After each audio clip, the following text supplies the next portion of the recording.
Amados internautas, saudações. Sejam bem-vindos à edição número 189 do nosso podcast Chá de Coaching e Liderança. Espaço este em que os líderes conectam-se, partilham e juntos crescem. Este programa em formato de podcast inspira-se na metodologia de gestão por competências CHA, C de conhecimento, H de habilidades e A de atitudes. Desta forma, convidamos líderes moçambicanos que se destacam nas mais diversas esferas da atividade econômica para, na primeira pessoa, transmitirem suas narrativas de liderança, dando a saber que conhecimentos teóricos é que adquiriram ao longo da sua caminhada, que conhecimentos práticos em forma de técnicas, ferramentas é que complementaram aquele conhecimento teórico e que atitudes em forma de ser, estar, comportamento, caráter, fazem da sua marca comunicacional para acomodar tanto o conhecimento teórico bem como o prático. Constitui nossa ambição contribuir para o desenvolvimento de uma comunidade moçambicana de líderes que sejam conscientes, responsáveis e empáticos. Conscientes que possuem um conhecimento instrumental para a liderança, mas também conscientes que são líderes. Responsáveis sobre a necessidade de terem que liderar pelo exemplo para influenciarem positivamente aos seus seguidores, internos e externos. Líderes sejam empáticos com o lado com as causas que defendem, mas também líderes sejam empáticos uns com os outros. A técnica que nós privilegiamos é a comunicação, porque entendemos que essa é uma das principais ferramentas da liderança, através da qual os líderes transmitem suas ideias, visões, pensamentos, ideologias, de uma forma simples, compreensível e fluida, para que seus liderados possam não só compreender, mas também se apropriarem da causa, de forma que o líder se tornar dispensável, esta causa possa ser postecipada para a atual e futuras gerações. Temos como líder convidado para a edição 2, apóstolo e doutor Bélzio Mozinho Lourenço, secretário-geral da Faculdade Internacional de Teologia Evangélica, FAITEV, líder ministerial. Apóstolo Bélzio, bem-vindo ao nosso podcast. Muito bem, obrigado. Muito bem. Louvar a Deus por esta oportunidade de poder estar cá. Obrigado pelo convite, de poder contribuir com a minha experiência. Obrigado. O apóstolo é apreciador de chás. Em que circunstâncias é que procura por um chá e que energias é que o chá lhe transmite? O chá traz-me uma conexão, abre a mente, um entendimento, cria uma atmosfera para melhor poder então expressar-se. Exato. Excelente. Qual é a relevância de se abrir a mente para o entendimento, de forma a acessar essa atmosfera que fez referência na jornada de um líder? Muito bem. A mente de um líder é o segredo. É o segredo. Temos o provérbio que diz que quando a cabeça não regula, o corpo sofre. Portanto, o homem, ele pode ser de grande porte, o homem, ele pode ser musculoso, mas se tem uma mente fraca, então está limitado. A mente, ela vai nos expandir, a mente vai expressar, assim como a própria fé do homem é racional. A fé do homem, a espiritualidade também é racional. Tanto a mente do homem é motor. É motor para que a vontade de Deus possa então estabelecer-se. Muito bem. Eu aprecio quando nos refere sobre a racionalidade da mente, até parece redundante também. Se nós formos a ver o apóstolo Paulo, quando se refere a Romanos 12:1 sobre a necessidade de renovarmos a mente, para não nos compadecermos com os padrões deste mundo, a questão da renovação, exato, da mente, que remete-nos a uma questão de uma viajar parado. Em quão é que e como é que o líder pode trabalhar a sua consciência para que seja este campo de renovação da sua mente, mesmo estando no mesmo espaço físico? Muito bem. A mente do homem, segundo o apóstolo Paulo fala na sua carta a Romanos, renovem a vossa mente. A comunhão com Deus é muito importante. Cientes de que nós somos criaturas, somos servos, somos filhos, mas a comunhão com Deus ela é muito importante. A mente do homem tem um potencial muito grande. Se nós hoje vemos este microfone, vemos esta chave, esta mesa, cada objeto que está cá é materialização do que a mente pode fazer. A mente vai idealizar. Deus colocou esta capacidade, diferente dos outros seres humanos. Deus faz o homem sua imagem e sua semelhança com esta capacidade de raciocínio para que a sua vontade possa se estabelecer na terra e o nome de Deus seja então glorificado. Portanto, a mente ela é esta identidade única que Deus coloca no homem para que ele seja assim um ser racional e que a vontade de Deus possa então se estabelecer e expandir além fronteiras. Excelente. Interessa-me bastante quando traz a fundamentação da racionalidade da mente com a fé em Deus. Nós, como criaturas, sujeitando-nos a Deus, o nosso Criador. E quando vemos o apóstolo Paulo se referindo à sabedoria multiforme de Cristo, que é manifesta quando Cristo nos é revelado na cruz, que poderia ser um sinal de fraqueza e até loucura, para uns escândalo, para os outros, seguramente gentios e judeus. Em quão é que a fé, parecendo algo, digamos que insignificante, e foi insignificante nomeadamente para os judeus, na medida em que eles talvez tivessem fé sim, tivessem fé na lei, mas em que medida é que esta fé pode ser um estimulante para esta sabedoria multiforme, conforme estou a dizer que a nossa sabedoria ela é subjacente à sabedoria multiforme de Cristo? Muito bem. Sublinhar que a fé ela deve ser racional e a razão não pode ser excessivamente científica. Ela deve carregar alguma porção de Deus para que possamos alcançar a verdade na sua plenitude, na sua totalidade. É importante, sim, se nós formos a olhar Cristo, ele era um visionário, era alguém com uma mente muito aberta. Para além dele ser espiritual, ele era uma pessoa racional. O que é que vai então nos provar isto? É que ele usou de muitas parábolas, e essas parábolas não somente eram entendidas na base espiritual, mas eram entendidas na base do raciocínio e eram progressivas o seu entendimento. Quero recordar que quando Jesus foi afrontado pelos fariseus, em algum momento ele pediu uma moeda.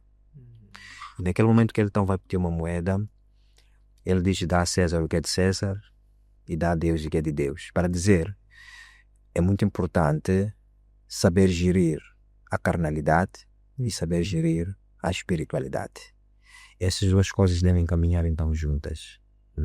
Tanto a fé, ela deve ser racional e a razão, ela não pode ser excessivamente científica. Tem que carregar alguma particularidade espiritual de Deus para que possamos então alcançar aquilo que é a plenitude da verdade. Bem. É excelente. Falando na plenitude da verdade, que é tornar-nos semelhantes a Cristo em pensamentos e em sentimentos, como é que a Faculdade Internacional de Teologia Evangélica concebe esta relevância de associar esta plenitude do homem, que é o conhecimento na base da fé, conhecimento na base da ciência, conhecimento material, conhecimento espiritual, como é que isto é empregue na pedagogia e também naquilo que é o modelo de teólogos que se pretende formar a nível da escola? Muito bem. A FAITEF, a Faculdade Internacional de Teologia Evangélica, onde, sim, respondo para o secretário-geral, junto do diretório do PhD, Daniel Esteche, temos trabalhado incansavelmente para este efeito. A palavra de Deus em Jeremias, capítulo 1, versículo 5, vai dizer que antes de você existir, eu já te conhecia. E antes de você nascer, eu já havia te escolhido para ser profeta para as nações. A vida é por causa do propósito. Temos visto hoje uma expansão muito acelerada assim de ministérios, igrejas, abrindo dia após dia.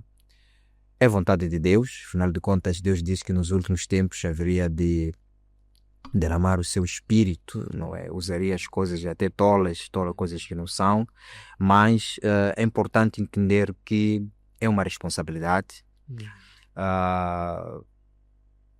O homem pode ter a graça,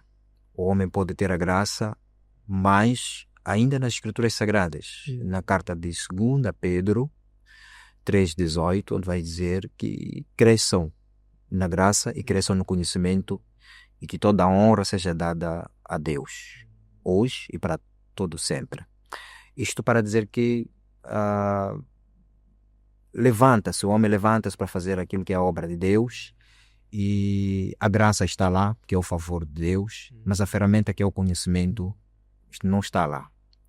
E fomos notando, porque a FAITEF cá em Moçambique é um sonho de trazer respostas às tantas orações, trazer respostas às fraquezas que o homem, enquanto homem de Deus, ele diante do povo ele vai expressar a sua força, mas ele também é humano, tem suas fraquezas, tem suas limitações, carrega uma responsabilidade grande e a FAITEF vem mesmo para responder, vem para equipar, para dar a consciência de que a graça vem da parte de Deus, é um favor, ninguém merece, mas que carrega-se um povo, aonde está se levando este povo, qual é o destino que está se levando, e para que possamos então levar este povo a um bom destino, a um bom porto, a salvação, o homem de Deus, aquele que é chamado, deve então ser equipado com a ferramenta conhecimento. É onde a FAITEF entra incansavelmente. De Rovuma a Maputo, temos andado de província em província, localidade em localidade, abraçando os líderes, buscando entender as dificuldades e, acima de tudo, acima da graça, dos dons, desenvolver esta consciência, despertar e desenvolver esta consciência de que o conhecimento teológico, porque o abrir a Bíblia, o pregar já é teologia, já estamos fazendo teologia.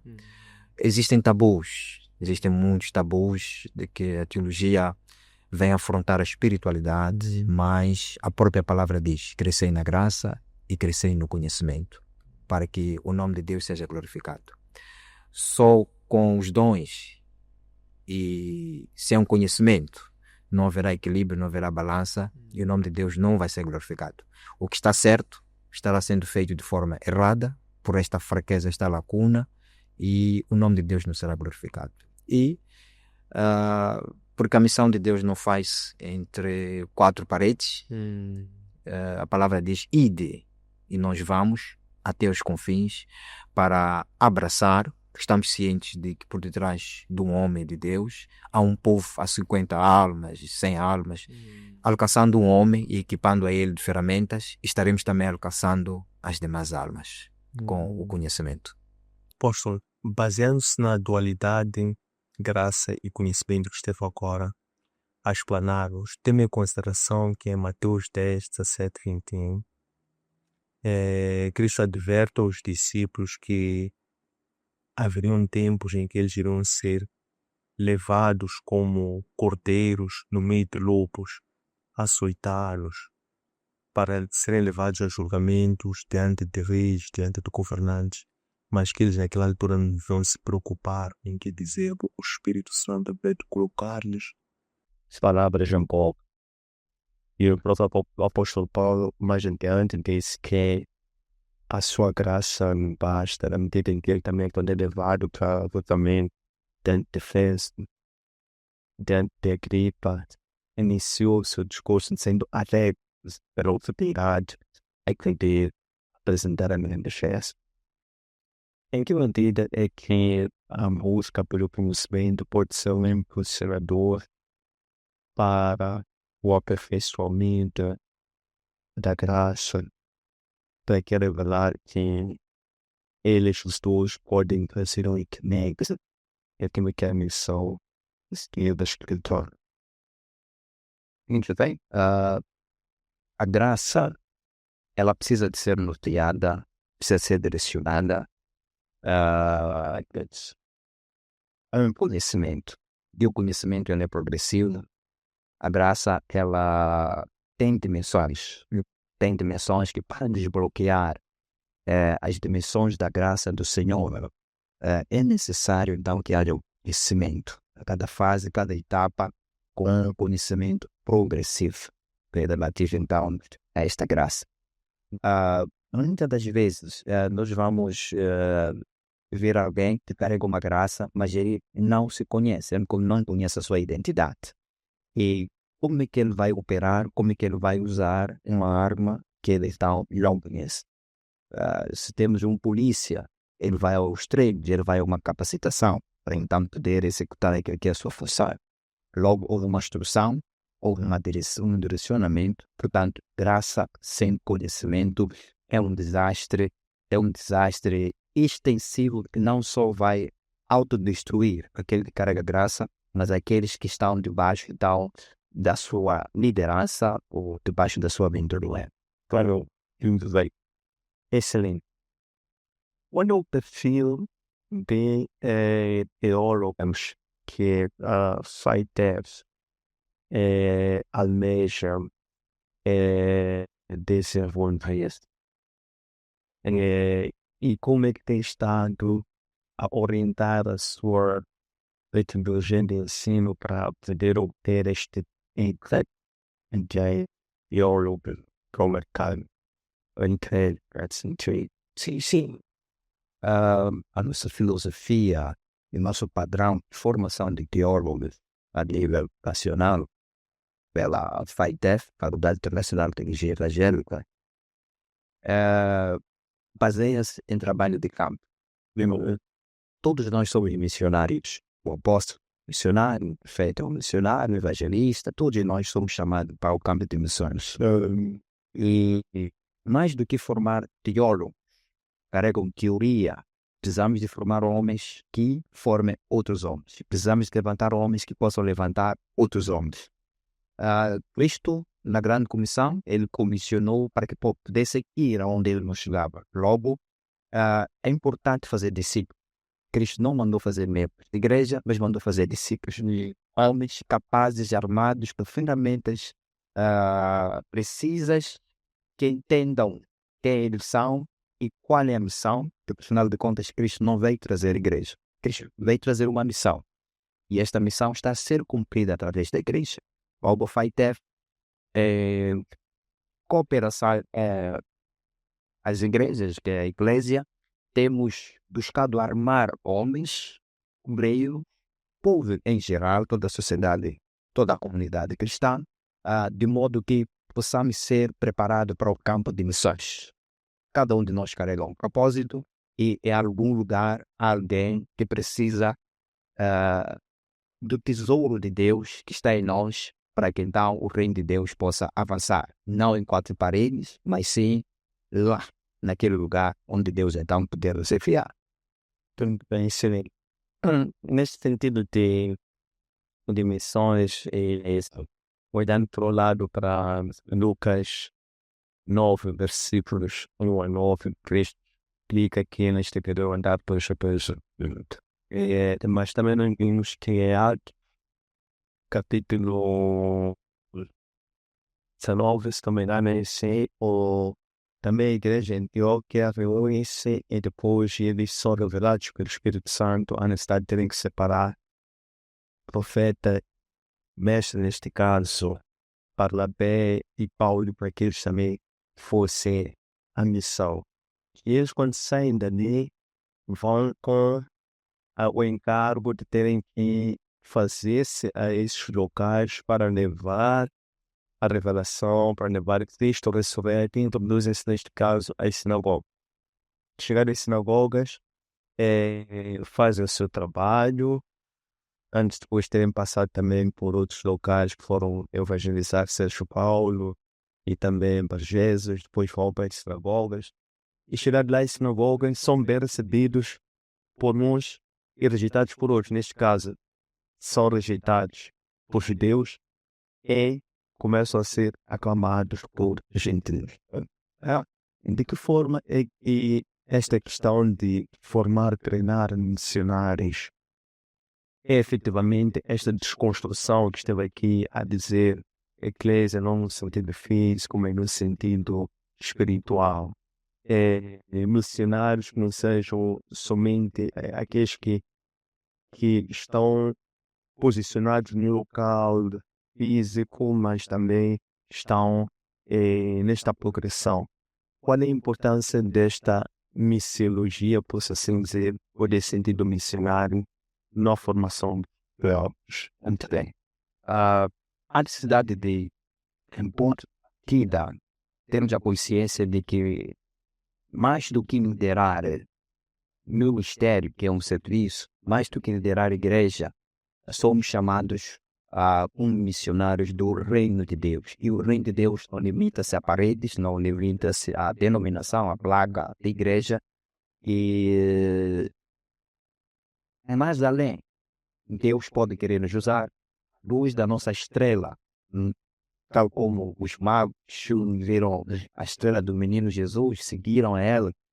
A estrela do homem pode às vezes não estar naquele local onde ele está fisicamente, mas ele pode estar sendo convocado em algum lugar, em algum território, porque alguma situação vai acontecer lá e que Deus já colocou esta resposta em que os demais em algum outro território clamam por uma resposta. Somos missionários, devemos nos deixar levar aonde então Deus nos enviar, cientes de que o evangelho que nós estamos a seguir, o mestre desse evangelho, Jesus Cristo, ele não foi 100% aceito, ele também passou pela rejeição.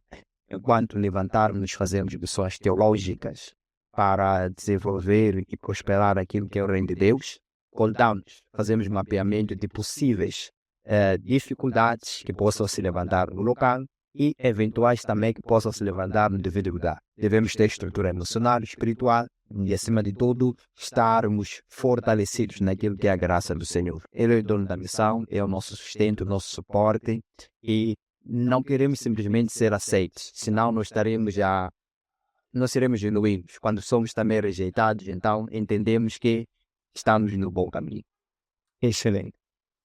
Falando em seguir estrelas, temos em Atos capítulo 26, em que aquela embarcação da tripulação que levava Paulo como prisioneiro para Roma, mas especialmente capítulo 27. Paulo, após ser julgado no capítulo 26, capítulo 27, é levado com cerca de 273 pessoas para Roma, para ser presente ao imperador Nero, para ser julgado. E no meio da embarcação, viagem, começa a tempestade, naufrágio. Porque aqui desprezaram o conselho de Paulo, que disse: olha, vamos partir do bom porto, porque já estava a iniciar o inverno.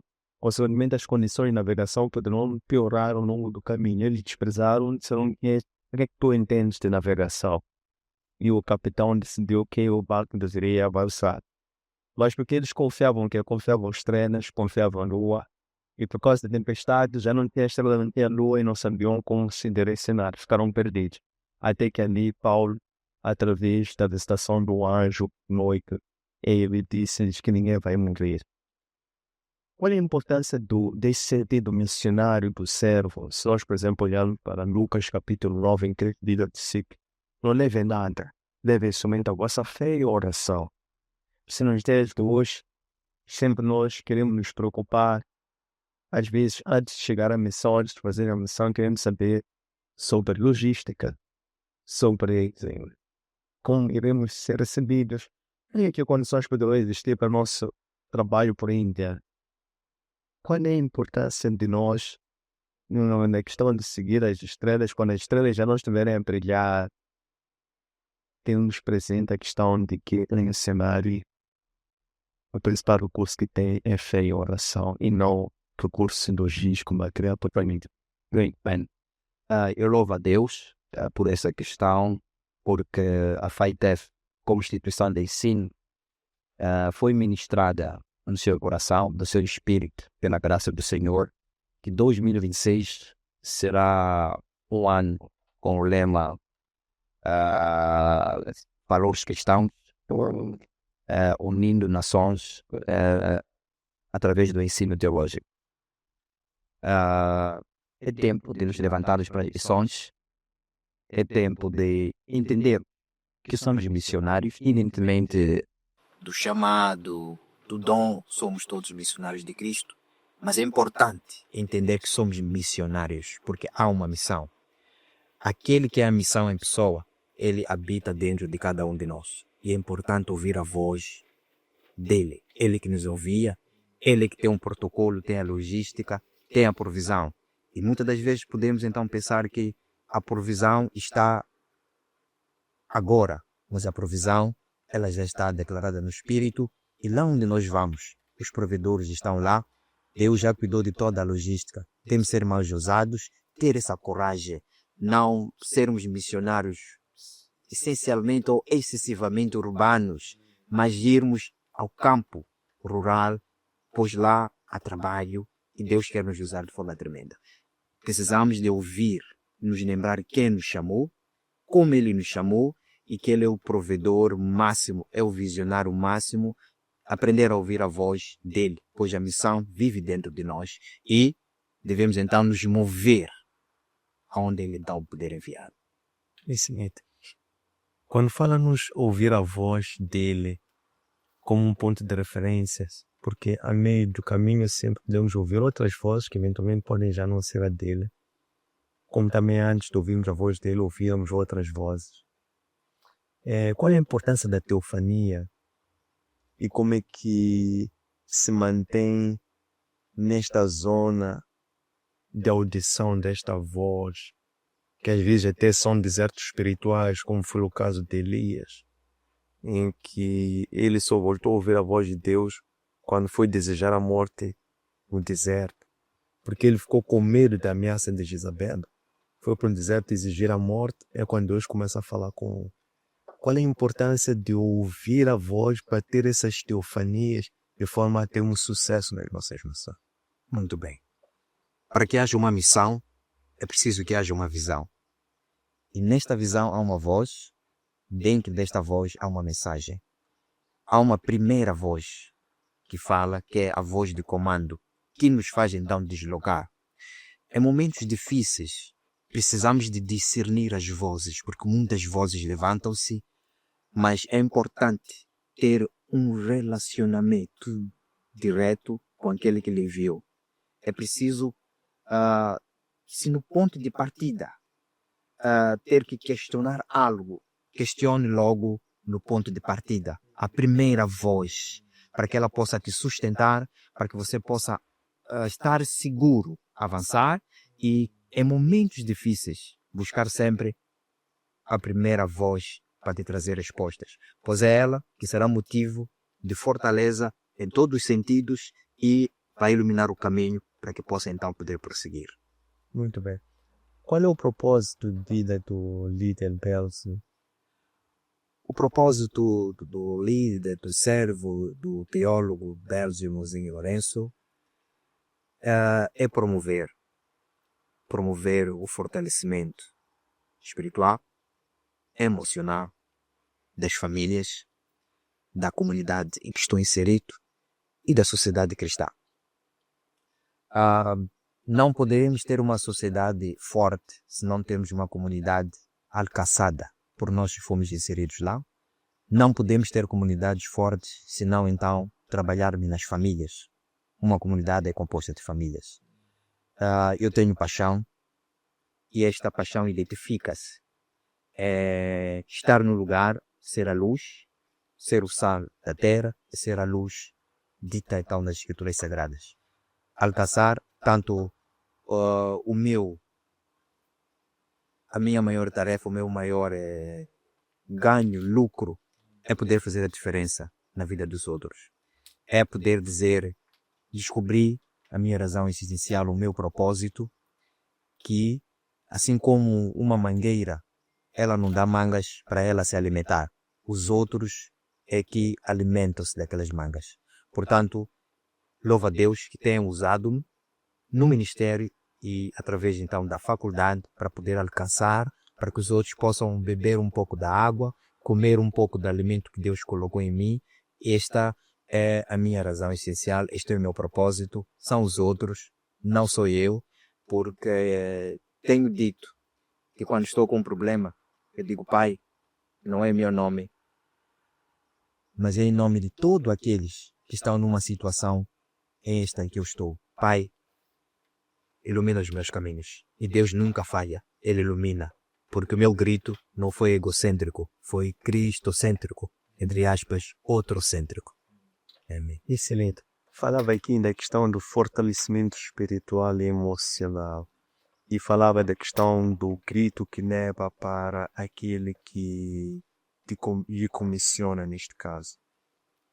Como é que o líder trabalha e gera as suas emoções diante das aflições com que se depara, conflitos que vai ter, como estava a dizer, a mencionar alguma, para depois também ir acalentar as muitas vozes que também estão amedrontadas, estão cansadas, estão oprimidas, estão com medo.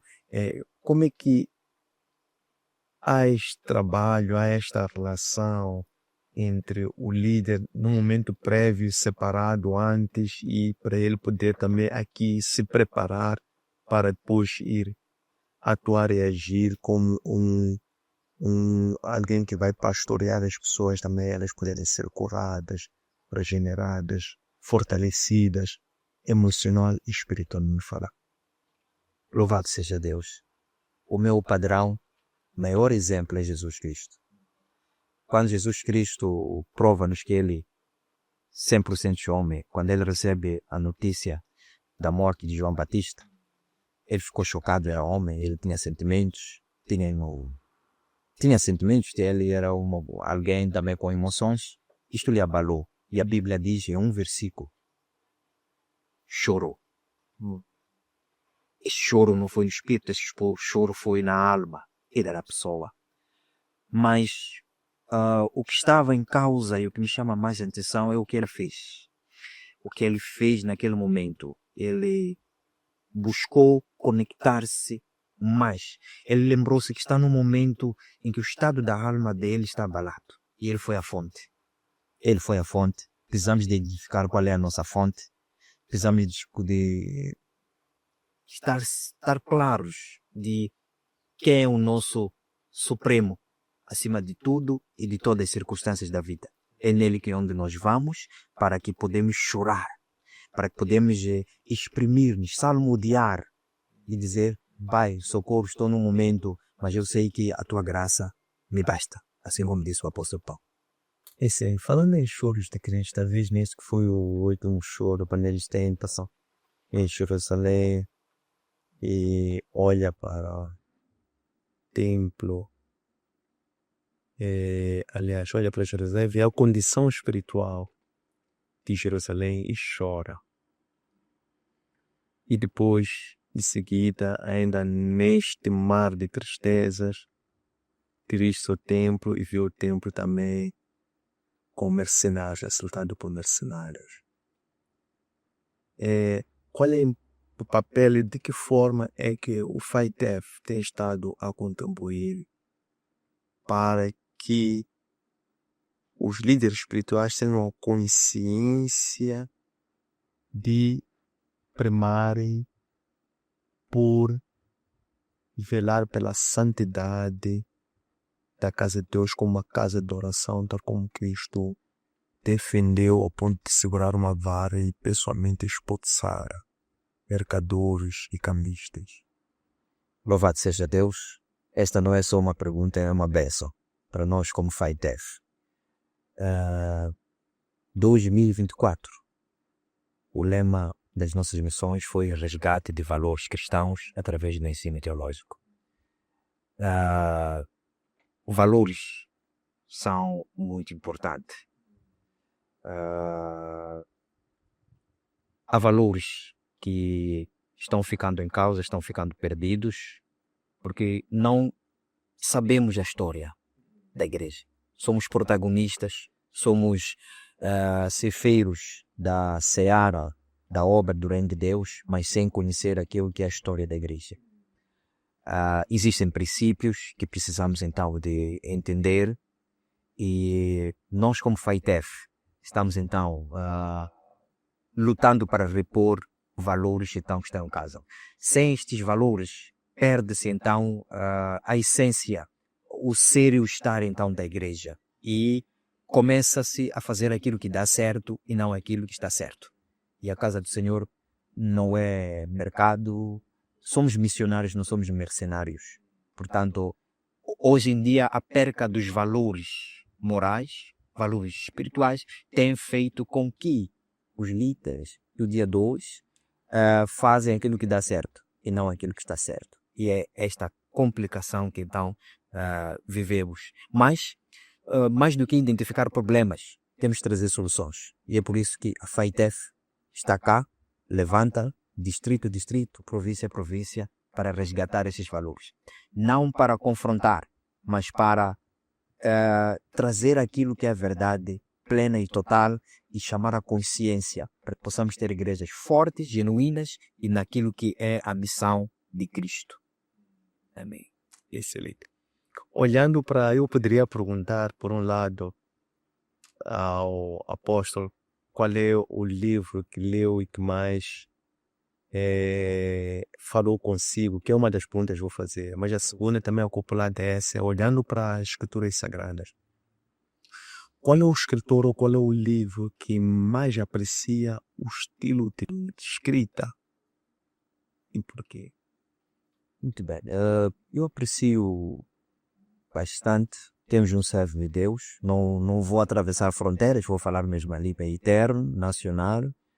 Temos o apóstolo Honorio Gutan, que tem muitas obras, que são obras que vêm para responder às lacunas, às insuficiências dos cristãos, cientes de que não somente somos espirituais, mas somos carnais, precisamos de saber ser, saber estar. Ele vai instruir. A palavra de Deus, ela está codificada. Nem todos conseguem ter esta compreensão plena e total a partir de um culto, mas os livros eles podem então falar. Então, é um escritor, servo de Deus, que admiro bastante e que tem feito um trabalho para o desenvolvimento da sociedade cristã. Excelente. Para quando é que podemos ansiar ou esperar por um livro da autoria do apóstolo P.L.C. Lourenço? Brevemente já podemos esperar. E já posso adiantar cá, Sombras da Verdade. Sombras da Verdade, porque segundo Êxodo 29, que diz: as coisas reveladas pertencem aos homens e aos seus filhos, mas as coisas encobertas pertencem a Deus. Há verdades que Deus encobriu, mas que em algum momento essas verdades só estão expostas não para simplesmente qualquer pessoa, mas para os filhos de Deus. E quando Deus fala com os seus filhos, há esperança na terra. Portanto, brevemente, Sombras da Verdade. Excelente. Gostava de perceber como é que o apóstolo tem estado a estrategizar, posso assim dizer, a sustentabilidade do seu chamado, tendo em conta que a nossa passagem embaixo da terra do sol é curta e a obra do Senhor, a obra não para, mas como é que tem estado no centro da sua estratégia como missionário assegurar a sustentabilidade? Muito bem. Gratos pela questão. O líder deve ser visionário. E ser visionário é no ponto de partida enxergar o ponto de chegada. E buscar formas aprovadas diante de Deus, físicas, espirituais, materiais, para que o durante, então, não seja doloroso e seja sustentável. É preciso criar fontes, é preciso buscar conexões. Quando nós olhamos a Bíblia Sagrada, é um livro de testamento. Temos o Antigo, temos o Novo Testamento, que na verdade são heranças. São heranças e que logo de ponto de partida é preciso recordar que a Bíblia diz que em Cristo somos mais que vencedores. Mas que nada vai cair do céu. Precisamos de nos levantar, pensar, trabalhar, inovar, criar fontes que possam gerar renda. Temos necessidades espirituais, mas também temos necessidades materiais, que não podemos simplesmente esperar de Deus, mas precisamos de recordar que Deus já nos abençoou. Nós somos uma fonte muito grande, segundo a imagem e a semelhança de Deus, e para isso então temos criado sim fontes de renda, como alguns negócios, e acima de tudo incentivando a todos aqueles que são crentes, eles que se levantam para a seara do Senhor, que faça alguma coisa para que a glória de Deus possa se manifestar. Não começamos a fazer coisas grandes, fazemos coisas pequenas e Deus então se manifesta. É preciso recordar que existem dimensões que Deus quer nos levantar, mas só poderemos chegar a essas dimensões quando temos uma mentalidade daquela dimensão e nunca passaremos para uma outra dimensão sem ter passado primeiro pela dimensão de paz. Por isso, é preciso sim criar. E não é por questão de vergonha, disto, daquilo, mas precisamos de arregaçar as mangas, trabalhar na missão, mas fazer a missão ser sustentável. Ser sustentável, para isso, temos que criar, planificar, e Deus então virá iluminar e as coisas têm dado certo e sempre dão certo.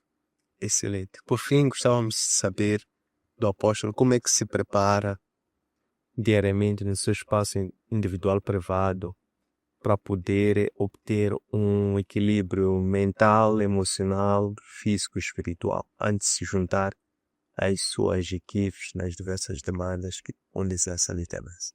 Muito bem. Eu quero louvar a Deus porque no secreto Deus tem fortalecido. O secreto é uma necessidade pontual para mim.